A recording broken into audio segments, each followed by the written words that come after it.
Hello, and welcome to the Confidently You podcast with me, your host and head coach, owner of Fit Girl Club UK. How are we? How are you doing? How's your week been? How are you feeling?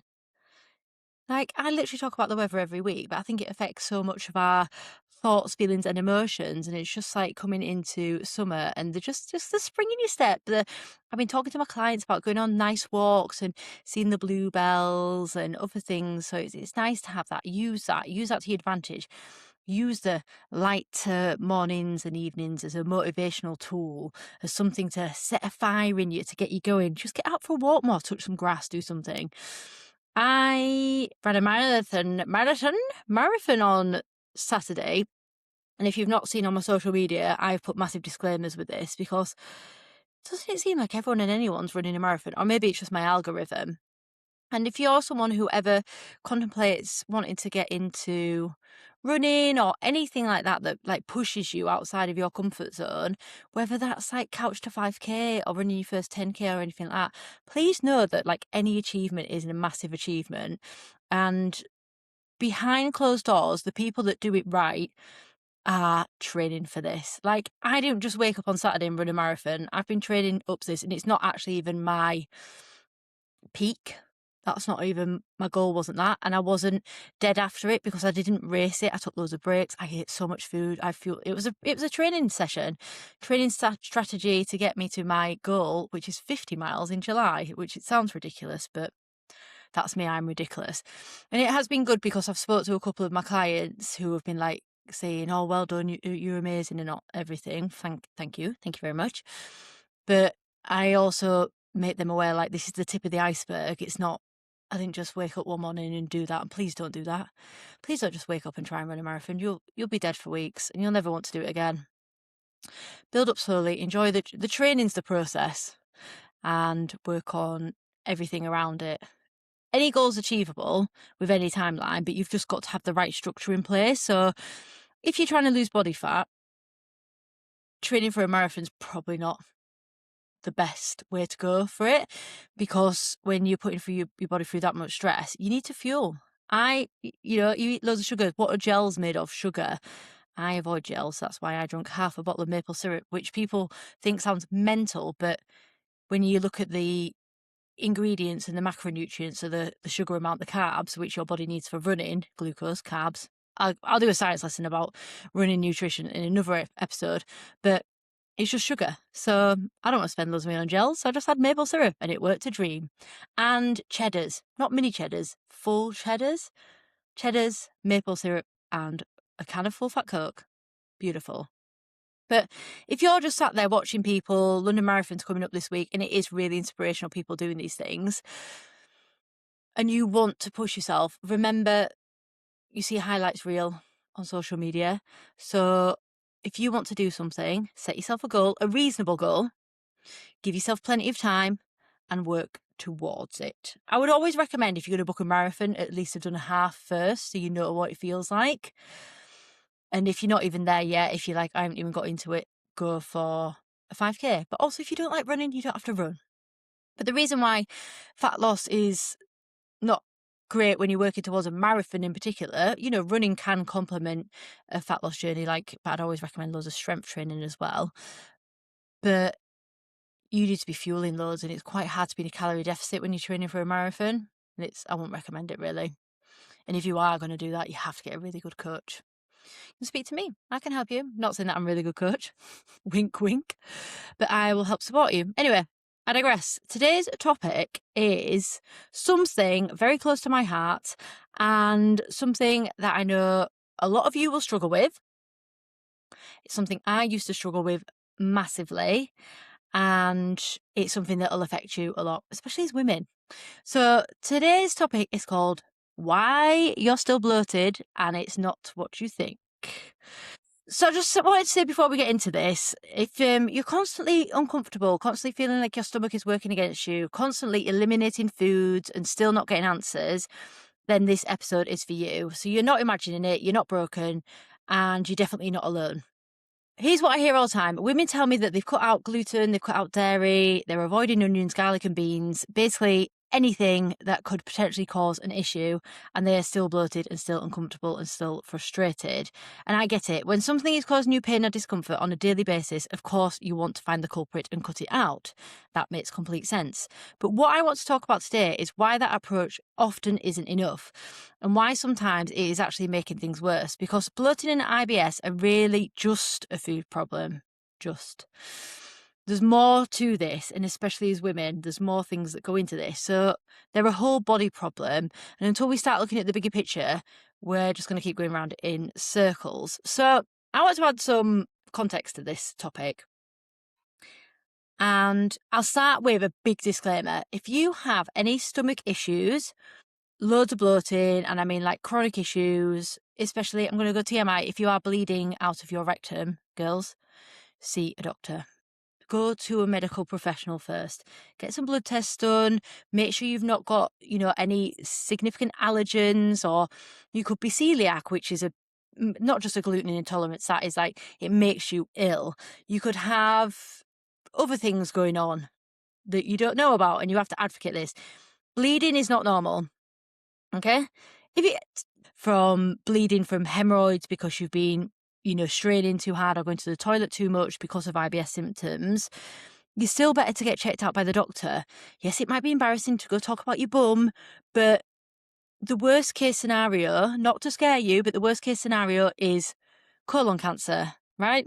And significant things that can actually be life-destroying, for want of better words.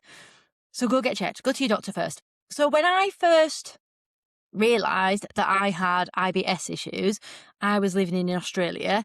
So I went to the doctor. Luckily, when you're over in Australia, you get free Medicare, part of your visa. And I spoke to a doctor there, and they were so good in helping me. And, well, I say so good as in like they did help me and they gave me some direction, but then a lot of it I have then dealt with myself through my education on nutrition. So I'll take you through a little journey of my IBS and bloating. And I've fixed mine now. I don't have it anymore, by the way, apart from certain foods, still have it. But when I first got into dieting, and I've told you before about my silly restricted diet that I used to do, I started eating lots and lots of like cottage cheese and yogurt. But for years before this, I didn't drink milk or like milk. Growing up, I just had this aversion to milk because it came out of a cow. Don't know why, it's weird. I'd eat a cow, but I didn't like milk because it came out of a cow. And I avoided milk and dairy products. Didn't really even like cheese growing up. And then obviously I went on this restrictive diet, which was about protein. So yogurt, cottage cheese, yogurt for breakfast, cottage cheese for lunch, all the time, loads of it. And I was trying to be really healthy as well and making things like homemade hummus with chickpeas. But what I know now, back then was happening was, from my lactose intolerance, which I'd kind of brought on myself from having no lactose to having loads of lactose, is a lactose intolerance, and that TMI gave me diarrhea, right? And then I'd have loads of like things like chickpeas and beans and legumes because they were healthy, and that blocked me up.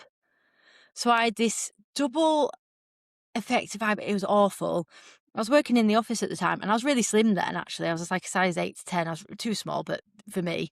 But I was really, it's my skinny era when I didn't really eat properly. And I remember like speaking to one of my colleagues, and she was like, "You just look 9 months pregnant, Helen." My belly was so huge and bloated, and I just kept having to go to the toilet, sitting on the toilet for ages, where I was like, basically had diarrhea and constipation at the same time, and it was horrific. It was absolutely horrific. I really thought there was something wrong with me. So I went to the doctor, and he said about doing the FODMAP diet. Now, if you've not heard of FODMAP before, it's basically where you eliminate certain food groups, and you eliminate them out of your diet. Hopefully then your symptoms clear up, and then you start adding them back in again. So I worked out it was lactose, so I got rid of that. Beans and legumes, got rid of them. And then another one I have is soy. Now, I still have a soy intolerance. Soy makes me really ill. I can't have tofu, but it's a different ill. It's not like gut related. It's I feel unwell. I feel hungover if I have soy, but like 2 days later, it just makes me feel absolutely terrible. So I still don't have that in my diet because that's something that really affects me. But the lactose and the beans and legumes, I slowly increased back in my diet. Now I can have hummus, but I can only have half a tub. Lactose I'm fine with now. And I've slowly built up my, it's to do with your gut bacteria, and I've slowly built that up over the years. Now, there are a few things that I've done that, were they wrong or did they help? A few years ago, I got some blood tests done with a company. They're in America. And I got some supplements that I took for a couple of years, and they were helped build up my microbiome, my gut microbiome. I obviously am not a doctor, so I can't fully say, but I do think they did help with my lactose intolerance, because that is just, I don't even have it anymore. I eat so much yogurt. I eat a full tub of that, the Fahey knockoff version yogurt a day, plus kefir and cottage cheese and all things. So there was that I did that I think helped, but I can't specifically say it did. But there are things I did later on that I know definitely helped more, and it was to do with my nutrition and my diet. But the thing with like a lactose intolerance is, as long as you've spoken to a doctor about it and you haven't got something that makes you really ill, like a proper allergy, is building back up slowly and testing it, and the dangers in the dose. And it's about building up your good gut microbiome, which I'll come on to in a minute, and that's to do with your nutrition. And yeah, the beans and legumes and lentils, the danger's in the dose. If I have too much of something, then it just makes me really gassy and bloated. So I'm just more aware of that.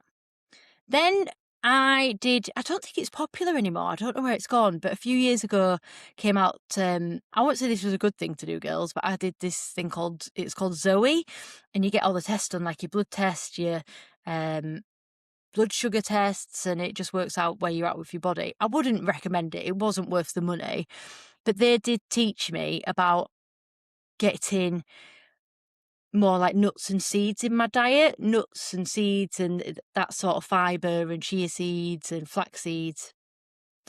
And that's the big thing that I learned from that. It was a lot of money to learn that one little thing, but adding daily in the morning, I have mixed seeds, sunflower seeds, pumpkin seeds, just a mixed seeds patch you get from Grapetree, and chia seeds. And then in the evening, I have flax seeds. And that transformed my gut. And I have that daily, and that just helps my gut microbiome. I also have things like kefir, which are good for healthy gut bacteria, sauerkraut, all those fermented foods that are, I do fit them in with my diet as well as eating the colours of the rainbow and high quality nutrient dense food. So I did a lot of work personally, and the thing with the gut is it is a really personal thing. So if you come and be my client, I'd look at everything as a whole and what's working for you, and then we do a food diary and then work out what works for you. But it's not just about your gut sometimes. Sometimes it's about your nervous system, because your gut and your brain are in constant communication, and they are connected by something called the gut-brain axis. So essentially, it's a two-way motorway between your digestive system and your nervous system. Like, have you ever been really excited for something and you need the toilet, or you're nervous about something, you've got to go to the toilet, and it's like your gut instantly knows, and that's from your brain. So it's obvious that the gut and the brain are connected. So when you are stressed, overwhelmed, and running on no sleep, skipping meals and rushing your food, your gut knows as well, so it feels it. And a lot more for women, this manifests as bloating. Add into the mix your hormones, like the hormonal effect of IBS. When you're due on, or you have your hormones, or anything irregular or anything regular, that bloating comes on, but also it affects your womb and your digestive tract. Think about where your anatomy is and how close they are together. So if you're during your period, when it comes to menstruation, do you ever need to just like desperately go to the toilet? And it's because your womb sends out signals to release your blood flow, and that's when you start your period. And those signals, those pulsations, then work on your gut as well. So it's like all mixed in together. So there are loads of things that come into play when it comes to IBS and bloating and managing your IBS symptoms. But they can be managed, and I'm quite evident of that. And I know it seems anecdotal that it's happened with me, but remember, I'm always saying speak to a professional first, not just a nutritionist like me. Speak to a doctor if you are worried about this. But having like high cortisol levels and stress levels, I know stress is a big buzzword these days, but having this chronic stress and things like that does affect your gut as well. It affects the speed of which the food moves through your digestive system. If you've got too much cortisol, things can speed up or slow down, which causes all sorts of issues. So this is why they say you can eat the cleanest diet in the world and still have an unhappy gut if your stress levels are through the roof and you're not sleeping. Sleep is one of the main things. If you're on lack of sleep, your body's not running to its optimal standard. So your digestive system will play on this as well. So it's really important to nail the basics, looking after yourself, getting enough sleep, doing some stress management, which I've talked about a million times before, about like meditation, walking outside, reading, calming, slowing down, taking time off, time away from screens, relaxing after work, doing something good for your mind and body. It's really important, not just for feeling good, but it's also that affects your gut as well. So that can actually affect your bloating. I don't know if you've never put the two together, but it does. Having a high stress life does affect your gut microbiome. So let's talk about what women are actually doing that's making things harder than it needs to be. So mistake number one is over-restricting unnecessarily, cutting out entire food groups without proper guidance. Right, so this is where it comes back to my lactose intolerance. The reason I got a lactose intolerance is because I cut out a food group. So it's not a good idea without direction to just cut things out, because it can actually make things worse. Over time, your gut microbiome has trillions of bacteria that live in your digestive system and thrive on diversity. So when I cut out lactose, there's a gut microbiome called lactobacillin, and I got rid of that by not having any lactose. So it'd have been better to reduce it and then keep a constant flow in. The more varied your diet, the more diverse your microbiome, and the better your gut functions. So eat a rainbow, eating all colours of like vegetables, fruit and vegetables, eating a big variety of foods, and then the whole foods that I've talked about before, and things that are good for your gut health, like your nuts and seeds, and having enough fibre as well, girls. We need to be focusing on having enough fibre and getting enough fibre in your diet. So when you strip things out without reason, you can reduce the diversity and it creates more problems. So if you have a genuine intolerance or like celiac disease, like I talked about before, that's a different conversation. Always work with your GP or registered dietitian on that. I have sent clients to registered dietitians before. You'll get referred by your doctor to someone that's actually registered. But if you've decided gluten is the enemy because you've read something online, I'd encourage you to think twice before cutting it out entirely. My partner's gluten intolerant, but he's not actually, sorry. He's wheat intolerant because we worked it out. And if he has a wheat, it just affects his gut microbiome and stuff. So we just make sure that he still has gluten, but he just doesn't have wheat in his diet, which is in absolutely everything, by the way, if you start reading labels. Something as well that can really affect your bloating and IBS is eating. So eating too fast, eating in a rush, eating on the go, picking stuff up, shoving it in, off you go. Like digestion starts in your mouth and then you're just running around and your body's not having time to like settle and digest. So this happens to me if I skip a meal and then I eat something, or if I'm really, really like gone past the stage of hunger, then I eat something. It's like my body finds it hard to process it and I'll get bloating. So just take time to sit and enjoy your meals. If you suffer with IBS or bloating, little things like this, like taking more time to sit and enjoy meals properly, swallowing and chewing properly and not eating under stress will help manage your bloating symptoms. Not drinking enough water or drinking too much of the wrong things. Dehydration slows digestion. Fizzy drinks, too much coffee, excessive alcohol, all can irritate the gut lining and contribute to symptoms. Hydration is so basic, but it genuinely matters. When I used to drink quite a lot, oh my gosh, TMI again, but I never had a solid poo ever. And that's a clear sign. Like, if you go into the toilet and it's, I'm sorry girls, but TMI, runny. Yeah, that's your body telling you something that's not right. So we want to have nice, healthy bowel movements because they make you feel good. When I was training, not training, well, it's training. When I was training for the marathon, preparing for the marathon, you have to carb load and reduce your fibre intake so you don't go to the toilet too much or you're suddenly desperate to go. And then obviously the day after, because I'd not had much fibre, I really struggled to go to the toilet, and it's a miserable life if you're struggling to go. I'm regular, once a day, every morning. And that's because I have enough fibre and a healthy gut microbiome. Ignoring stress entirely is mistake number 4. So this is a big one. Stress is often a leading trigger for IBS symptoms, and yet it's one of the things most people don't even consider when you're trying to work out whether they're bloated. So you're quick to blame the food and completely overlook the fact that you're running at 100 miles an hour, not sleeping, not resting, and putting everyone else first. So you need to start looking at your lifestyle and de-stress techniques, and that will help you. And I've talked about my personal experience before, and I definitely used to live like a stressed lifestyle. So when I was having chronic IBS, like it was awful. I wasn't healthy. Like I was running around like a mad woman on a weekend, partying all the time, and then restricted. Like it was overconsumption at the weekend, fatty, greasy food, alcohol. Then during the week, it was like green goddess, and it's just like my poor body didn't know whether it was coming or going. So what do you actually need to do? Let's keep it practical, and I'll give you some tips. Eat slower. And I know that sounds almost insultingly simple, but genuinely try it for a week. Sit down, put your forks on between bites, chew your food properly. It makes a real difference. It's even better.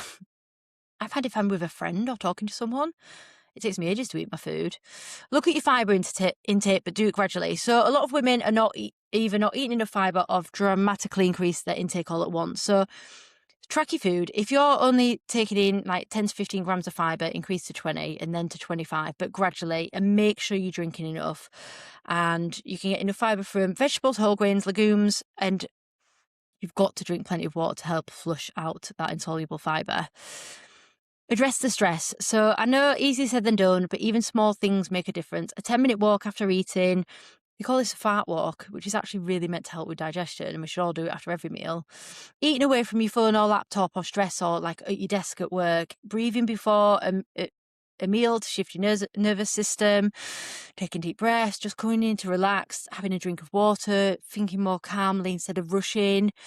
If you're someone that chronically suffers with IBS and you've tried eliminating foods, tried everything, you spoke to your GP, you've done the FODMAP and everything's still not working, it's stress.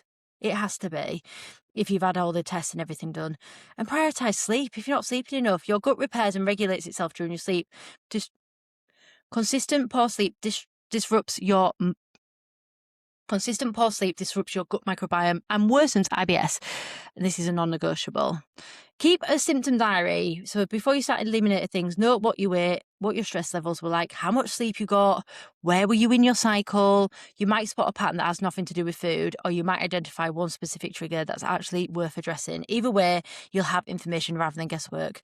Eating like meals and not just snacking on crap. Eating good quality meals. This is some like the basics that some of you are not doing. If the symptoms are severe, persistent, or getting worse, you need to see your GP. Any blood as well. Remember, the podcast episodes are not a replacement for medical advice. This is just me with my personal anecdotes, helping people as well, my knowledge of nutrition. But please, if you are really worried, you need to seek medical advice. Bloating and IBS are genuinely miserable. I've suffered in the past.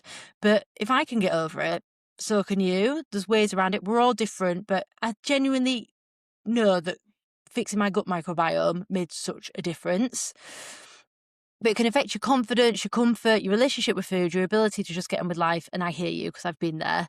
The answer is rarely to eliminate more. It's to look at the full picture. What are you eating? Yes, but also how you're eating, how you're sleeping, how stressed you are, how you're treating yourself day to day. Your gut is a reflection of your whole lifestyle. And the good news is a lot of things that help your gut also help your energy, your mood, your fat loss, your mental health, and it's all connected. So as always, progress over perfection helps. You don't need to overhaul everything at once. Pick one thing from today's episode and start. If any of you are unsure about fibre, I do have a free fibre guide. You'll have to either go onto my social media or email me, helen@fitgirlclub.co.uk. And I'll send you over my free fibre guide, which gives you how much you should have, how to get it, and how to increase your fibre in your diet, because everyone needs enough fibre. 25 grams is the recommended for women. Okay, thanks for listening. That was a deep divey sciencey one, but I think it's just something really important to talk about, and I know it'll help a lot of you. So have a fab week, and I'll see you soon. Bye.